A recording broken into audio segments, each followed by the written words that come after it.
سال 2019 میں ریلیز ہونے والی ایونجرز اینڈ گیم میں ہم نے دیکھا کہ ایک آئرن مین نامی کردار نے ایک ایسی کوانٹم ٹیکنالوجی بنائی جس کی مدد سے سبھی ایونجرز ٹیلی پورٹ کر پائے، اور وہی ٹیلی پورٹیشن کا یوز کر کے تھیناس نامی کردار اپنی پوری ایک آرمی سے بڑی ایلین شپ لے کر زمین پر پہنچ جاتا ہے۔ ہاں میں جانتا ہوں کہ یہ ایک اسکیفائی مووی ایکسپلین چینل نہیں، لیکن میں آج آپ کو ایک جھٹکا دینے والا ہوں۔ ناظرین گرامی السلام علیکم، قدیم دنیا میں آپ کو خوش آمدید کہتے ہیں۔ اگر میں آپ سے کہوں کہ آج کے اس حقیقی دور میں ایک چھوٹی ٹیلی پورٹیشن موجود ہے تو آپ کے ذہن میں ایک سوال لازمی آیا ہوگا کہ آخر اصل میں ٹیلی پورٹیشن کس عمل کا نام ہے۔ تو چلیے آج آپ کو آسان الفاظ میں سمجھائے چلا جاتا ہوں۔ ٹیلی پورٹیشن سے مراد ایک انرجی یا کسی چیز کا ایک جگہ سے دوسری جگہ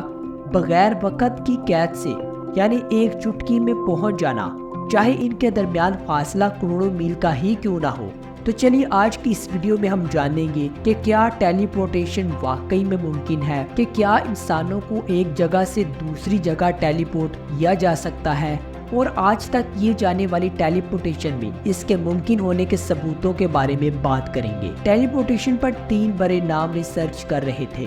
1935 میں انہوں نے ایک ریسرچ پیپر لکھا، EPR paradox. Albert Einstein, Boris Podolsky اور نیتھن روزن۔ اس ریسرچ پیپر میں ایک ایسی ٹیکنالوجی کا ذکر کیا گیا تھا جس کا ہونا لگتا تو ناممکن تھا، لیکن یہ بھی سچ ہے کہ وہ ہو رہی تھی۔ اسی لیے اس پیپر کی آخر میں لکھ دیا گیا تھا کہ یہ نہ سمجھ آنے والا ایک عجیب سا عمل ہے اور اس پر ابھی ہماری تحقیق نامکمل ہے۔ اس کے بعد اس پر مزید ریسرچز ہوتی رہی اور پھر 1973 میں جان بیل نامی ایک سائنٹسٹ نے اس ناممکن ٹیکنالوجی کے بارے میں کہا، ویسے تو یہ ممکن ہے لیکن جس رفتار سے یہ ہوتی ہے وہ رفتار ناممکن ہے۔ جس رفتار کی بات کی جا رہی تھی وہ سپیڈ آف لائٹ سے بھی 10,000 گنا زیادہ کی رفتار تھی، لیکن پھر بھی ٹیلی پورٹیشن کی بنیاد کوانٹم انٹینگلمنٹ پر ہی قائم ہے۔ کوانٹم فزکس وہ برانچ ہے جس میں ایک اٹامک یا سب اٹامک پارٹیکل کو،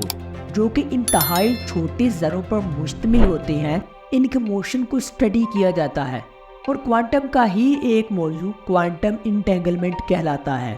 جس کے مطابق کہ اگر ہم کوئی بھی ایک اٹامک پارٹیکل کو ایک دوسرے کے قریب لا کر یہاں تک کہ وہ اپنی کوانٹم خصوصیات کو ایک جیسا بنا لے، لیکن ٹیلی پورٹیشن کا حقیقت میں ممکن ہونے کا ثبوت تب ملتا ہے جب ایک ریسرچ پیپر سے پتہ چلتا ہے کہ جو پہلے ذرے کی خصوصیات، اس کا چارج، شکل، رنگ، پن، وہ بہو ٹیلی پورٹ کیے جانے والے ذرے پر ایک جیسی ہو جاتی ہیں، یعنی کہ وہ بالکل اپنی دوسری ڈپلیکیٹ کاپی بنا لیتا ہے۔ اور پھر یہ بھی بتا دیا گیا کہ پہلے ذرے کی خصوصیات دوسرے ذرے پر منتقل ہونے کے بعد پہلے ذرے کی ڈپلیکیٹ کاپی بن جاتا ہے،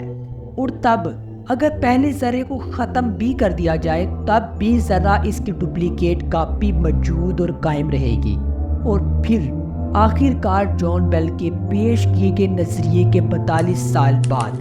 2015 وہ سال بنا جب آج کے دور کے انسان نے اس کے نظریے کو مکمل طور پر جھٹلا دیا اور باقاعدہ اعلان کیا کہ کوانٹم ٹیلی پورٹیشن نہ صرف ممکن ہے بلکہ حقیقت میں کی بھی جا سکتی ہے۔ اور پھر چائنا نے اس دعوے کو پورا کر کے بھی دکھایا۔ اس دعوے کے ٹھیک 2 سال بعد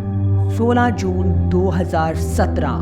وہ دن بنا جب آج کے دور کے انسان نے اس ناممکن عمل کو ممکن کر کے دکھایا،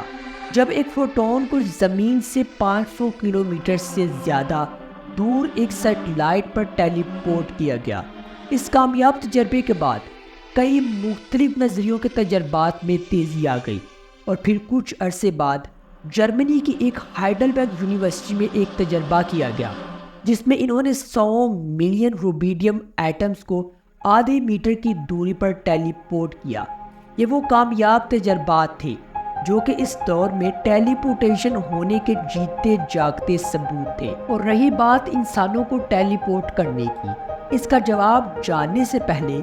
میرے خیال سے آپ کا یہ جاننا زیادہ بہتر رہے گا کہ جب ٹیلی پورٹیشن کا عمل ہو رہا ہوتا ہے تو اس آبجیکٹ پر کیا امپیکٹ پڑتا ہے کہ وہ آبجیکٹ ٹیلی پورٹ کر پاتا ہے۔ ناظرین گرامی، یہ عمل ایسے ہوتا ہے کہ ایک کسی آبجیکٹ کو ایٹمز میں توڑ کر ڈیٹا انفارمیشن میں کنورٹ کر دیا جائے اور پھر وہ ڈیٹا ٹرانسفر کر دیا جائے دی گئی لوکیشن پہ، اور وہاں پر پھر وہ ڈیٹا کی صورت میں بھیجے گئے ایٹمز دوبارہ ری اسیمبل ہو اور وہ آبجیکٹ دوبارہ بن جاتا ہے۔ اور ٹھیک ایسا ہی عمل ٹیلی پورٹیشن کے دوران انسانوں پر ہوگا، کیونکہ ابھی تک ہم نے صرف ایک ہی فوٹون روبیڈیم ایٹمز کو ہی ٹیلی پورٹ کیا ہے، نہ کہ لیونگ تھنگز کو۔ مگر اگر کسی انسان کو ایک جگہ سے دوسری جگہ ٹیلی پورٹ کرنا ہو تو سب سے پہلے انسان کے جسم کو کھربوں پارٹیکلز میں ایک انفارمیشن کی صورت میں توڑنا ہوگا۔ اس کے بعد ہر پارٹیکلز کی کوانٹم پراپرٹیز جاننی ہوگی۔ اس کے بعد ہی یہ انفارمیشن ایک جگہ سے دوسری جگہ بھیجی جا سکے گی۔ یہ انفارمیشن ایک جگہ سے دوسری جگہ پہنچے گی تو وہاں موجود مشین دوبارہ سے ان اربوں پارٹیکلز کی کوانٹم خصوصیات کو پہچان کر ایک نیا انسان بنا دیں گی۔ لیکن چیلنج تو یہ ہے کہ ہمارے پاس ابھی تک یہ ٹیکنالوجی ہی نہیں جو کہ کھربوں پارٹیکلز کو ٹیلی پورٹ کر سکے۔ لیکن اگر مستقبل میں یہ ٹیکنالوجی بن بھی جاتی ہے جو کہ انسان کو ٹیلی پورٹ کر پائے، لیکن اس کے برعکس کچھ ایسے سوالات ہیں جن کو اگنور نہیں کیا جا سکتا۔ یعنی کہ اگر کسی شخص کو ٹیلی پورٹ کر بھی دیا گیا تو اس کی روح کا کیا ہوگا؟ ہم نے باڈی کو تو پارٹیکلز میں توڑ کر ٹیلی پورٹ کر دیا، لیکن دوسری طرف پہنچنے والا انسان ممکن ہی نہیں کہ وہ زندہ ہوگا، کیونکہ روح کو تو کسی صورت میں ایٹمز میں توڑ کر ٹرانسفر نہیں کیا جا سکتا۔ اور اگر روح کو اگنور کر بھی دیا جائے تو دنیا کے لیے ایک اور بڑا خطرہ لاحق ہو سکتا ہے، ہیومن کاپیز۔ جیسا کہ ٹیلی پورٹیشن کی بنیاد کوانٹم انٹینگلمنٹ پر قائم ہے، جس کے مطابق ایک ٹیلی پورٹ کیا گیا ذرہ اور دوسری طرف ٹیلی پورٹ ہوا ذرہ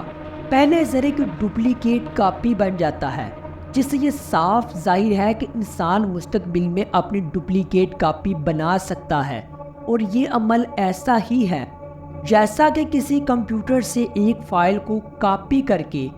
دوسری جگہ پر پیسٹ کر دیا جائے، لیکن اس کاپی پیسٹ کے باوجود فائل کی کوالٹی پر کوئی فرق نہیں پڑتا، جس سے آپ یہ اندازہ لگا سکتے ہیں کہ یہ دنیا کے لیے کتنا بڑا خطرہ بن کر سامنے آ سکتا ہے۔ تو اس کے ساتھ ہی آج کی ہماری ویڈیو کا اختتام یہی پر ہوتا ہے، تو ہمیں اجازت دیجیے۔ خدا حافظ۔